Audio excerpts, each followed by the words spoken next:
இந்த 3 நாள்ல கோயம்பேடுல இன்னாண்ட சைட்ல இருக்கிற இந்தியன் ஆயில் நடத்துற பெட்ரோல் பங்க்ல 64 ரூபாய். அதே எதிர்ப்புறத்துல இருக்கிற இந்தியன் ஆயில், அதே இந்தியன் ஆயில்ல கேஸ் வந்து 74 ரூபாய். 10 ரூபாய் வித்தியாசம் இருக்குது. அதுக்கப்புறம் தனியார் நிறுவனம் போனா, சுப்ரீம்ல போனா 85 ரூபாய், டோட்டல்ல போனா 92 ரூபாய், ஏறக்கூடிய 28 ரூபாய் பங்க் ஓனருங்க ஏத்தி விற்கிறாங்க. எல்லாம் பாத்தீங்கன்னா வாடகை வீடு, ஹவுசிங் போர்டு, கொட்டால இருக்கக்கூடியவங்க எல்லார் பாக்கெட்லயும் தண்டல் புக் இருக்கும்.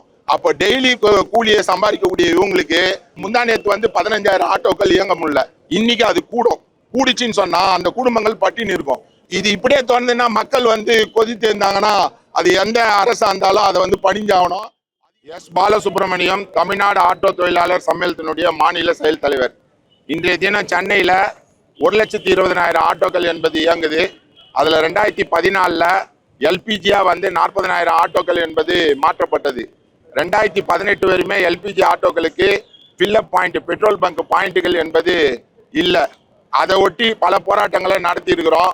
மொபைல் கேஸ்ல லாரியில வந்து ஃபில்லப் பண்ணிடுவோம், அதனால எல்லா ஆட்டோக்களும் ஓசான் மண்டலத்தில் ஓட்ட விடுது. சுற்றுப்புற சூழலை கருதி எல்லா வண்டியும் சென்னையில் டீசல் வண்டி இருக்கக்கூடாது, பெட்ரோலு கேஸ் தான் இருக்கணும்னு சொல்லி அரசு முடிவெடுத்து மாத்திச்சு. ஆனால் அதுக்கான எந்த கட்டமைப்பையும் உருவாக்கல. 2014 2019 வரையும் அத்தனை ஆட்டோ ஓட்டுநர்களும் அல்லல் தான் பட்டோம். அதுக்கு என்ன முக்கியமான காரணம்னு சொன்னா, டீசல் டேங்குக்கும் பெட்ரோல் டேங்குக்கும் நடுவில் கேஸ் டேங்க் வைக்கணும்னு சொன்னா 500 அடி இருந்தால் தான் ஹெச்பியும் இந்தியன் ஆயில் பெட்ரோலுமோ பாரத் பெட்ரோலியமோ அனுமதி கொடுக்கும்.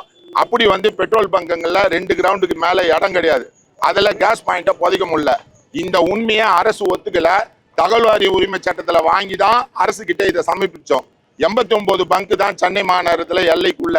அதில் 13 பங்கில் தான் கேஸ் வந்து பெட்ரோலு, டீசலு, கேஸ்ன்றது இருக்கும். நீங்களே எடுத்து பார்க்கலாம், கூகுள் மேப்ல எதில் போனீங்களாலும் பார்க்கலாம். அப்போ 13 பங்கில் 1,20,000 ஆட்டோக்களுக்கோ அது இல்லாத கார் இருக்குது, ஓன் வண்டிலாம் இருக்குது. ஃபில்லப் பண்ண முடியாத அவஸ்தை என்பது பட்டோம்.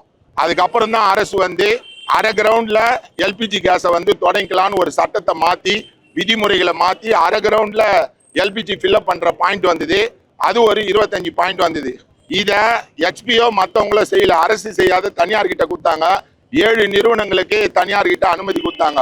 சுப்ரீம், டோட்டல், இது மாதிரி ஒரு 7 நிறுவனங்களுக்கு கொடுத்தாங்க. அந்த 7 நிறுவனங்கள் இந்த கேஸ் ஃபில்லப் பாயிண்ட் அரை கிரவுண்ட்ல இடம் வாங்கி நடத்தின்னு வந்தாங்க. 2021 எல்பிஜி வந்து சிஎன்ஜியா மாறிச்சு. சிஎன்ஜியா மாறும்போது மேலும் 30,000 ஆட்டோக்கள் சிஎன்ஜியா மாறிச்சு. இப்ப இருக்கிற 1,20,000 ஆட்டோல 40,000 எல்பிஜியாவும் 25,000க்கும் மேற்பட்ட வண்டிகள் சிஎன்ஜியாவும் ஏறக்குறைய 1.5 லட்சத்துல 55,000 ஆட்டோக்களுக்கு மேல கேஸ் ஃபில்லப் பாயிண்ட் ஆயிடுச்சு. ஆனா கட்டமைப்புல அப்படி வந்து கேஸ் வந்து எல்லா பங்க்லையும் போடக்கூடிய கட்டமைப்பு இல்லாதனால ஏற்கனவே பற்றாக்குறை இருந்தது. அந்த வகையில இப்போ இந்த 7 நிறுவனம் போறனால டீசல் இல்லை, பெட்ரோல் இல்லைன்னா யாரும் ஒன்றும் செய்ய முடியாது. அது முதலமைச்சரோ, பிரதம மந்திரியோ, ஊடகவியலாளரோ, இல்லை நம்மளோ, பொதுமக்களோ எதுவும் செய்ய முடியாது. ஆனா பெட்ரோல் என்பது இந்த நாட்டுல 1 மாசத்துக்கான இருப்பு என்பது இருக்குது, சட்டப்பூர்வமா இருக்குது, ஒத்துக்கிறாங்க. அப்போ இந்த 1 மாசத்துல இந்த 11 நாள்ல தட்டுப்பாடு வர வேண்டிய அவசியம் என்பது இல்லை. அது இல்லாத இப்ப இங்க ஒரு ரேட் இருக்கும், மலை பிரதேசம்னா ஒரு ரேட் இருக்கும், மற்றபடி சமவெளியில எங்கேயுமே தமிழ்நாடு ஃபுல்லா ஒரே ரேட் தான் இருக்கும். பாண்டிச்சேரியில போனீங்கன்னா தான் ரேட்டு மாறும். இது எல்லாருக்கும் தெரியும். ஆனா இந்த 3 நாள்ல கோயம்பேடுல இன்னாண்ட சைட்ல இருக்கிற இந்தியன் ஆயில் நடத்துற பெட்ரோல் பங்க்ல 64 ரூபாய். அதே எதிர்ப்புறத்துல இருக்கிற இந்தியன் ஆயில், அதே இந்தியன் ஆயில்ல கேஸ் வந்து 74 ரூபாய். 10 ரூபாய் வித்தியாசம் இருக்குது. அதுக்கப்புறம் தனியார் நிறுவனம் போனா, சுப்ரீம்ல போனா 85 ரூபாய், டோட்டல்ல போனா 92 ரூபாய். அப்ப 64 ரூபாய் என்பது 92 ரூபாய் வரையும் ஏறக்கூடிய 28 ரூபாய் பங்க் ஓனருங்க ஏத்தி விற்கிறாங்க.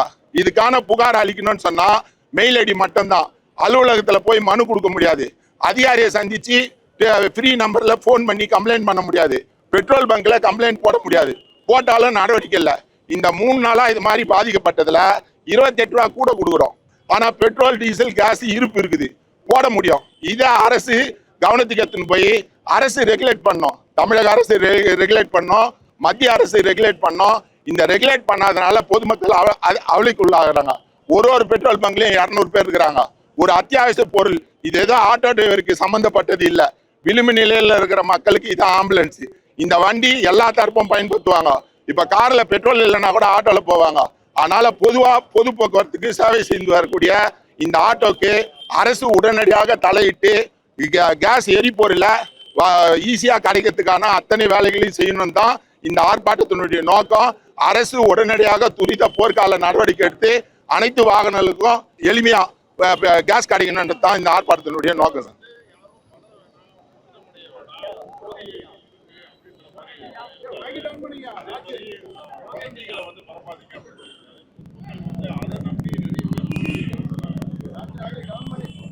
அது சொல்றது முற்றிலும் போயிங்க.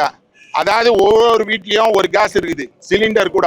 அந்த கேஸ் ஏறக்குறைய ஒரு 30% வீட்டுல ஒரு சிலிண்டர் தான். மேற்கொண்டு சில வீட்டுங்களில் தான் டபுள் சிலிண்டரு. அந்த 2 சிலிண்டரும் அவங்க ஏற்கனவே வீட்டில் இருக்கிறவங்க வாங்கி தான் வைப்பாங்க. அவங்க பதற்றம் அடையல. அந்த 2 கேஸும் இல்லைன்னும் போது புக் பண்ணும்போது புக்கிங் பாயிண்டே வேலை செய்யல. அதே மாதிரி இப்போ ஆட்டோக்களுக்கு நீங்க எடுத்தீங்கன்னா 4 கிலோ தான் புக் பண்ண முடியும். 4 கிலோக்கு மேல கேஸ் போட முடியாது. அந்த 4 கிலோ ஒரு நாளைக்கு தான் வரும். அப்போ ஒரு நாளையில ஏற்கனவே தட்டுப்பாட்டுல 1 மணி நேரம் ஏந்து தான் பெட்ரோல் போட்டோம். நீங்க உழைக்கிறது 8 மணி நேரம், ஆனா எரிவாயு நிரப்பத்துக்கு 1 மணி நேரம். கிலோமீட்டர் 5 கிலோமீட்டர் நடக்கணும்னா அவனுடைய வாழ்வியலுக்கு பொருந்தல. அப்ப அரசு சொல்றது பதட்டம்லாம் கிடையாது.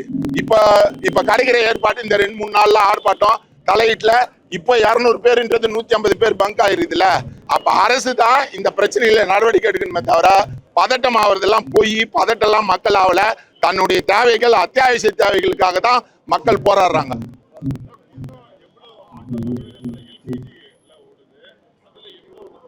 $3,20,000 ஆட்டோ தமிழ்நாட்டுல ஓடுது. அதுல 1,20,000 ஆட்டோக்கள் சென்னையில ஓடுது.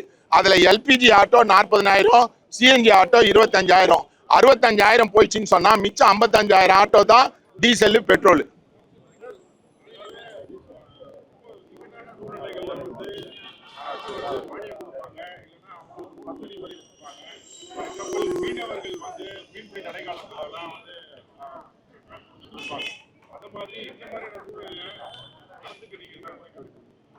ஆட்டோல 1,20,000 ஆட்டோ ஒரு நாளைக்கு 5 லிட்டர் பெட்ரோல் போறோம் சார். 5 லிட்டர் பெட்ரோல்னா 500 ரூபான்னு வச்சுங்க. 500 ரூபாயில அரசுக்கு வரி போறது வந்து 200 ரூபாய் வரி போகுது. 300 ரூபாய் தான் அடக்க வேலை. அது மத்திய அரசு மாநில அரசுக்கு எல்லாம் போய் இந்த 200 ரூபாய்னா 1 லட்சத்துக்கு எவ்வளவு பாருங்க. கண்ணுக்கு தெரியாத அதிக வசூல் இன்கம் டாக்ஸ் கட்டுறாங்க இல்லையா.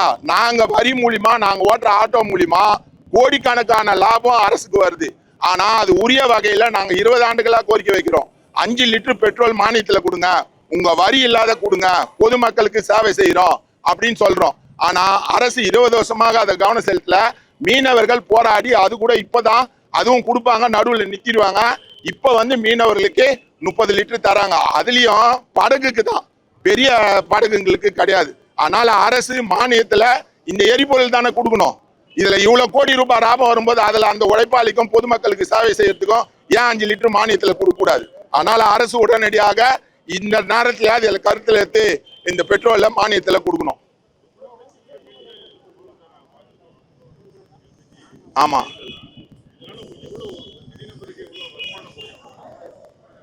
சார், ஆட்டோ டிரைவர் வந்து அன்றாடம் வேலை செஞ்சு கூலி சம்பாதிச்சாதான் சார் வருவாய் ஈட்டினா தான் அவங்க தண்டலை கட்ட முடியும். அன்னைக்கு மறுநாள் பாலை வாங்க முடியும், மறுநாள் மல்லிகை சாமானம் வாங்க முடியும். எல்லாம் பார்த்தீங்கன்னா வாடகை வீடு, ஹவுசிங் போர்டு, கொட்டால இருக்கக்கூடியவங்க எல்லார் பாக்கெட்லயும் தண்டல் புக் இருக்கும். அப்போ டெய்லி கூலியை சம்பாதிக்கக்கூடிய இவங்களுக்கு ஆட்டோல முந்தா நேத்து வந்து 15,000 ஆட்டோக்கள் இயங்க முடியல, டீசல் கேஸ் இல்லாதனால. இன்னைக்கு அது கூடிச்சுன்னு சொன்னா அந்த குடும்பங்கள் பட்டினி இருக்கும். இப்ப ரேட் ஏத்திட்டாங்க. ஓலா உபேர் நிறுவனம் அதே ரேட்டை போடுது. ஆனா இங்க வந்து 30 ரூபாய் ஏத்திருக்காங்க. 64 ரூபாவை 92 ரூபாய்க்கு விற்கிறாங்க. இந்த 30 ரூபாவை பொதுமக்கள் கிட்ட தான் போய் செய்வாங்க. அப்ப என்ன செய்யணும்னா அரசு தலையிட்டு முத்தரப்பு கமிட்டி அமைக்கிறது, உடனுக்குடனே மீட்டர் கட்டணத்தை ஏற்றுவது, இந்த மாதிரி சமயங்கள்ல அறிக்கைகள் விடுவது, பெட்ரோல் பங்க்ல காவல்துறை நடவடிக்கை எடுக்கிறாங்க. அவங்க வண்டி போய் போடுறாங்க, அவங்க வண்டியே தெரியாத 94 ரூபாய்க்கு போடுறாங்க. 64 ரூபாய் தான் அரசு. அப்ப அரசுடைய விழிப்புணர்வு இல்லாதனால தானே அரசு அதிகாரிகள் ஊடகங்கள் கூட போறீங்க. ஆட்டோ டிரைவர் நாங்க கண்டுபிடிச்சி சொல்றோம் 64 ரூபாய் 92 ரூபாய் விற்கிறாங்கன்னு. அப்போ அது அரசு நடவடிக்கை எடுக்கணும், அது சம்பந்தப்பட்ட துறை நடவடிக்கை எடுக்கணும். இன்றைய தினம் போய் சந்திக்கிறதுக்கு அங்க இந்தியன் ஆயில்ல அனுமதி கிடையாது. அவங்க கார்டு வச்சு தேய்ச்சா தான் உள்ளே போக முடியும். எந்த அதிகாரியும் காது குத்து பேசுறது இல்லை. அதனாலதான் இந்த ஆர்ப்பாட்டம் வச்சுக்கிறோம். இந்த ஆர்ப்பாட்டத்துல இருந்து தலைவர் 5 பேரை கூட்டின்னு வரதா சொல்லியிருக்காங்க. அப்படி போய் தான் இந்த தகவலை புகாராக்க போறோம். இது இப்படியே தொடர்ந்துன்னா மக்கள் வந்து கொதித்து இருந்தாங்கன்னா அது எந்த அரசா இருந்தாலும் அதை வந்து படிஞ்சாகணும். அதிகாரிகளை நடவடிக்கை எடுக்கணும். எங்களுக்கு நம்பிக்கை இருக்குது, ஊடகவியாளர் உங்கள் மேல நம்பிக்கை இருக்குது. நீங்க எத்தனை போற செய்தி மூலியமாக இதில் நிச்சயம் மாற்றம் வரும்னு நம்புறோம். மாற்றம் வரலன்னு சொன்னா தமிழகம் முழுவதும் இந்த போராட்டம் என்பது தொடரும்.